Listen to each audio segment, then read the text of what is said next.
Hi sisters, అందరికీ welcome back our YouTube channel. అందరు ఎలా ఉన్నారు? బాగున్నారా? నేనైతే బాగున్నానండి. ఇదైతే నేను గురువారం రోజు షూట్ చేసిన వీడియో అనమాట. సో మార్నింగ్ యథావిధిగా వర్క్ అంతా అయిపోతుంది. మా ఆయన డ్యూటీకి వెళ్ళిపోయిన తర్వాత వంట అయితే స్టార్ట్ చేశాను. వంట ఎప్పుడు రెగ్యులర్గా నేను మిషన్ రాకముందుకైతే 11:30కి అలా స్టార్ట్ చేసేదాన్ని. కానీ మిషన్ వచ్చినాక కొంచెం బిజీ అయ్యాను అనమాట. నేనైతే 10కే స్టార్ట్ చేస్తున్నాను వంట. ఈ రోజు అయితే నేను చేసింది క్యాబేజ్ పప్పు అనమాట. క్యాబేజ్ పప్పు ముందుగానే నేను పప్పు అయితే శనగపప్పు యూజ్ చేశాను. పప్పు ముందుగానే నేను ఉడికించుకున్నాను. సో ఉడికించుకొని చేశాను. నేను కూడా నాకు అంత వంటలేం రావు. యూట్యూబ్లో సెర్చ్ చేశాను క్యాబేజ్ కర్రీ గురించి.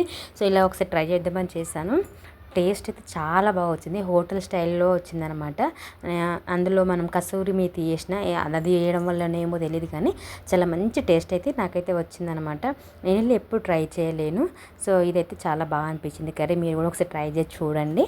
సో నేనైతే ఇక పనంతా నాది 8:30 వరకు కర్రీ అలా అయిపోతుంది. సో 9:30 వరకు అలా నేను టీ మిల్క్ ఎప్పుడు ఒకసారి టీ తాగుతాను, ఒక్కొక్కసారి పాలు తాగుతాను. సో కంప్లీట్ అయ్యాక నేను రెగ్యులర్గా కాసేపు అంతకుముందుకు మిషన్ రాకముందుకు ఇలా అంటే ఫోన్ చూసేదాన్ని, లేదంటే వెజిటేబుల్స్ అలా కట్ చేసుకునేదాన్ని. 11కి వంట స్టార్ట్ చేసేదాన్ని. బట్ ఇప్పుడు మిషన్ తెచ్చుకొని 3 days అవుతుంది. ఎవరో ఒకరు ఖచ్చితంగా డ్రెస్సెస్ స్టిచ్చింగ్ కానీ ఫాల్స్ కానీ ఇస్తున్నారనమాట. అందుకే కొంచెం బిజీ అయ్యాను. నాకైతే పాత రోజులు గుర్తొచ్చాయి. ఇంటి దగ్గర ఉన్నప్పుడైతే మ్యారేజ్ కాకముందుకు చాలా బిజీగా ఉంటుండే. ఒక్కొక్కసారి అయితే నేను వంట చేసుకోకపోదును, అంత బాగా కుట్టేదాన్ని. ఒక్కొక్కసారి మిడ్ నైట్ కూడా అయ్యేది. పాపం మా తమ్ముడు వంట చేసి ఇచ్చేవాడు. ఒక్కొక్కసారి వాడికి చేయబుద్ధి బయట నుంచి తెప్పించేవాడు అనమాట. ఇలా చాలా ఇబ్బంది అయింది అప్పుడు. సేమ్ అలాగే. బట్ ఇప్పుడు అంత రిస్క్ తీసుకోదలుచుకోలేను. కొన్ని తీసేసుకుంటా. ఇప్పుడు కుర్తీ బిజినెస్ స్టార్ట్ చేశాను. మళ్ళీ స్టిచ్చింగ్ కదా, 2 మెయింటైన్ చేసుకోవాలి. సో దాంతోపాటు మన హెల్త్ కూడా జాగ్రత్తగా ఉండాలి. అవి అయితే మెయింటైన్ చేసుకుంటే అప్పుడు చాలా స్టిచ్ చేసి నాకు బ్యాక్ పెయిన్ వచ్చింది. మెడ నొప్పులు కూడా చాలా వచ్చాయన్నమాట. కర్రీ చేసేసాను. అక్కడ పాలు కూడా చేశాను. రైస్ కూడా పెట్టేశాను. ఒక చపాతి మాత్రం 12:30కి అలానే అయితే రెడీ చేస్తాను. ఈ ప్యాంటు నేను ఒక అక్క ఇచ్చింది అని చెప్పాను కదా, అంటే 3 పంజాబ్ డ్రెస్సులు కుట్టమని ఇచ్చింది. నేనైతే చెప్పాను ఒకటే కుడతాను అక్క, ఫస్ట్ అయితే మీకు నా ఫిట్టింగ్ నచ్చితేనే మళ్ళీ నాకు ఇవ్వండి, లేదంటే నో ప్రాబ్లం అని చెప్పినాను అనమాట. దానికి నేను ఎలాస్టిక్, ఇది స్ట్రేట్ కట్ ప్యాంటు స్టిచ్ చేశాను. స్టిచ్ చేసిన తర్వాత మనకు నాడే ఎక్కించుకుంటాం కదా, అక్కడ నేనైతే ఎలాస్టిక్ వేస్తున్నా. నేను ఎలాస్టిక్ అయితే మా హస్బెండ్ గారితో తెప్పించాను అనమాట. ఫస్ట్ అలా రౌండ్ ఒక పోగులు లేవకుండా ఒక కుట్టు అయితే వేసాను. ఫస్ట్ అలా పోగులు లేవకుండా ఒక మడతనైతే చిన్నగా కుట్టేసుకుని, తర్వాత ఎలాస్టిక్ అక్కడ మన కుట్టు ఉంటుంది 2 జాయింట్ల దగ్గర, అక్కడ పెట్టి ఎటు కదలకుండా అయితే ఒక స్టిచ్ అయితే వేస్తున్నాను అనమాట. ఎలాస్టిక్ అయితే నేనైతే 1.5 ఇంచ్ ఉంది, 1 ఇంచ్ ఉంది, 2 inches ఉంది. నేనైతే 1.5 ప్రజెంట్ నా దగ్గర అవైలబుల్ అయితే 1.5 ఉండే. సో దాంతో అయితే నేను స్టిచ్ చేస్తున్నాను అనమాట. ఎలాస్టిక్ మీద పడకుండా క్లాత్ మీద పడేటట్టుగా అడ్జస్ట్ చేసుకుంటూ మనం అలా స్టిచ్చెస్ అయితే వేసుకోవాలి. మనకు నడుము లూజ్ కంటే కొంతమంది టైట్ వేగా వేసుకుంటారు, నడుము దగ్గర కొంతమంది లూజ్గా వేసుకుంటారు. నేనైతే నడుము లూజ్ కంటే ఒక 6 inches అయితే తక్కువ తీసుకున్నాను. మధ్యలో కాలింగ్ బెల్ మోగింది. వేరే అక్క వాళ్ళు డ్రెస్ చూడడానికి వచ్చారనమాట. తర్వాత మళ్ళీ వాయిస్ ఓవర్ ఇస్తున్నా. ప్యాంట్ అయితే ఇలా కంప్లీట్ అయిపోయింది. నేను సైడ్ కూడా ప్యాకెట్ పెట్టాను అనమాట. నడుము దగ్గర ఎలాస్టిక్ అయితే ఇచ్చాను. సో మళ్ళీ ఎలాస్టిక్ పైన ఒక 3 stitches అయితే వేసాను. అంటే మళ్ళీ కదలకుండా ఎటు వెళ్ళిపోకుండా మనకు రెడీమేడ్ లుక్లో వస్తుంది అనమాట. ఆ విధంగా అయితే కుట్టాను.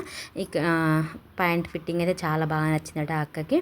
తను వేసుకుంది, చూసింది అనమాట. నాకు చాలా హ్యాపీగా అనిపించింది. చాలా రోజుల తర్వాత నేను మళ్ళీ స్టిచ్చింగ్ అయితే స్టార్ట్ చేశాను. నాకు ఈ వర్క్ అంటే చాలా ఇష్టం. కొత్తవి ట్రై చేయడానికి చాలా ఇష్టపడతాను అనమాట. మిషన్ వచ్చిన తర్వాత ఇలా వంట చేసుకోవడం, మిగిలిన టైంలో డ్రెస్సెస్ ఉంటే ఇలా స్టిచ్ చేసుకోవడం, మన వర్క్ మనం చేసుకోవడం నాకైతే హ్యాపీగా అనిపించింది. ప్రతిసారి అనుకుంటా ప్రతి ఒక్క వీడియోలో కూడా అంతమందికి నేను షేర్ చేసుకున్నాను. ఎప్పుడు కానీ ఖాళీగా ఉండొద్దు, మనం అంటూ ఏదో ఒక పని చేసుకోవాలి అని చెప్తూనే ఉంటా. ఈ పని వచ్చిందంటే ఎన్నడుకున్నా అది మనకి యూజ్ అవుతుంది, ఎక్కడ పోయినా యూజ్ అవుతుంది. ఇదైతే ఈ టాప్ వచ్చేసి అయితే నాదనమాట. నాకు ఫుల్ హ్యాండ్స్ అంత ఇరిటేషన్గా అనిపించింది. ఏ వంట చేసినా, చపాతీ చేసినా, పిండి కలిపిన, బట్టలు ఉతికినా నాకైతే తడిసిపోతుంది. ఇక నాకు చిరాకు వచ్చిందనమాట. సో అందుకే నేను కట్ చేసి హాఫ్ హ్యాండ్స్ లెక్కనైతే కుట్టేసుకున్నా. దానికి స్కర్ట్స్ లేవన్నమాట, రౌండ్ టాప్ అనమాట. స్కర్ట్స్ కూడా స్టిచ్ చేద్దామా అనుకున్నా, కానీ వేసుకున్న తర్వాత లుక్ ఎలా ఉంటుందో చూసిన తర్వాతనే స్కర్ట్స్ కూడా చేసుకున్నంత మన చేతిలో పనే కదా. ఇప్పుడైతే ప్రజెంట్ మిషన్ ఉంది, ఎవరి దగ్గర కోన అవసరం లేదు కదా, అవసరం ఉన్నప్పుడు వేసుకుందాంలే అని ఒక హ్యాండ్స్ అయితే కట్ చేసి నేను అలా స్టిచ్చింగ్ అయితే చేసేసుకున్నాను అనమాట.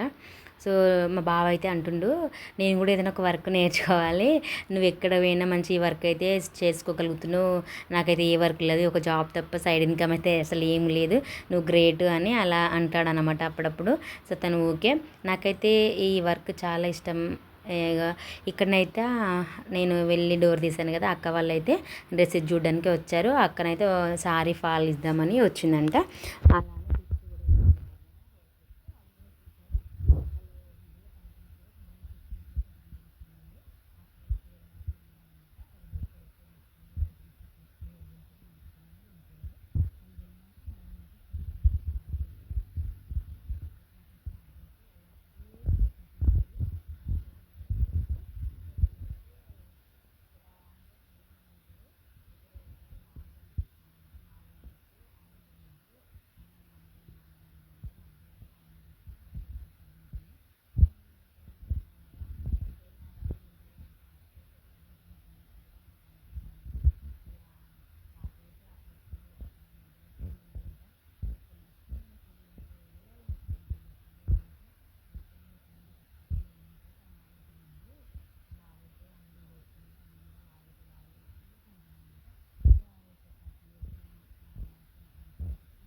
అలా అయితే పరుచుకున్నాను అనమాట. చాలా రోజుల తర్వాత నేను డ్రెస్సెస్ స్టిచ్ చేశాను. స్టిచ్ చేసినప్పుడు మనసులో ఒకటే అనిపించింది, నాకు వచ్చిన వర్కే. బట్ ఏంటంటే ఒక భయం అనేది ఉంటుంది, ఎందుకంటే చాలా రోజులు గ్యాప్ వచ్చింది కదా. సో ఫినిషింగ్ అనేది ఎలా వస్తుందో, వాళ్ళ కస్టమర్స్కి నచ్చుతుందో నచ్చదో, మళ్ళీ నాకు ఇస్తారో ఇవ్వరో అసలు అని చాలా భయం అయితే అయిందనమాట. అక్కడ నేను కట్ చేసేదనమాట ఎక్స్ట్రాస్ అంత క్రాస్గా ఉండే. సో ఆ క్రాసెస్ అయితే నేను కట్ చేశాను. సో యాస్టీస్గా డ్రెస్ అయితే నీట్గా మనం సమానంగా మర్చుకొని, నేనైతే ఫస్ట్ టాప్ లెంత్ అయితే చెక్ చేసుకున్నాను. టాప్ లెంత్ చెక్ చేసుకున్నాను. మళ్ళీ మనకు షోల్డర్ ఎంత ఉంది, ఆర్మ్ రౌండ్ ఎంత ఉంది, మనకు హిప్ లూజ్ ఎంత ఉంది. సో యాజ్ ఇట్ ఈజ్ అలా డ్రెస్ ఎలా ఉందో అలా మంచిగా నీట్గా పరుచుకుంటే దాని తగ్గట్టుగా మనం మార్కింగ్ అయితే చేసుకోవచ్చు. దానికన్నా కొంచెం లూజ్ పెట్టుకోవాలి, ఎందుకంటే అవి స్టిచ్చెస్ ఆల్రెడీ ఉన్నాయి కాబట్టి కొంచెం ఖర్చులు ఇట్లా అన్నీ తీసేసారు కాబట్టి మనం దానికంటే కొంచెం ఎక్స్ట్రా పెట్టుకోవాలన్నమాట. మీకు ఇదంతా కావాలి అంటే, ఒకవేళ మీకు కావాలంటే లాంగ్ వీడియో పెట్టండి, నేను కింద కామెంట్ చేయండి. ఇంకా డ్రెస్సెస్ అయితే స్టిచ్ చేయలేదు, ఇంకా లైనింగ్స్ అయితే ఇవ్వలేరు వాళ్ళు. ఇచ్చినప్పుడు నేను అవి పక్కా మీకోసం డ్రెస్ అయితే నేను చూపిస్తాను. టాప్స్ ఎలా అవి కట్ చేయాలి, ఎలా స్టిచ్ చేయాలి కూడా నేను చూపిస్తాను. వీడియో నచ్చితే మాత్రం లైక్ చేయండి, కొంచెం సపోర్ట్ చేయండి. వాచ్ అవర్స్ కోసం చాలా కష్టపడుతున్నాను అనమాట. అందరికీ తొందరనే వస్తుంది సక్సెస్, నాకైతే రావట్లేదు. అదొక్కటే బాధ అనిపిస్తుంది, ఇంకెంత కష్టపడాలో అర్థం అవ్వట్లేదు. కొందరికైతే 100-200 వీడియోస్ పెట్టంగానే వస్తాయి. మా తమ్ముడైతే నన్ను ఎక్కిరిస్తున్నప్పుడు, నువ్వు ఇంకా 1.5 year నుంచి చేస్తున్నావు, నీకు రాదు, ఇక వదిలే అన్నట్టుగా మాట్లాడుతుండు. కానీ చాలా బాధ అనిపిస్తుంది, వదిలే అంటే అంత ఈజీగా ఎలా వదిలేస్తాను చెప్పండి. సో ఇంతవరకు నా వీడియో చూసినందుకు థ్యాంక్ యూ సో మచ్ అండి. ఒక్క లైక్ అయితే ఇవ్వండి. ఫస్ట్ టైం నా ఛానల్ చూసినా సబ్స్క్రైబ్ చేసుకోండి. Thank you for watching.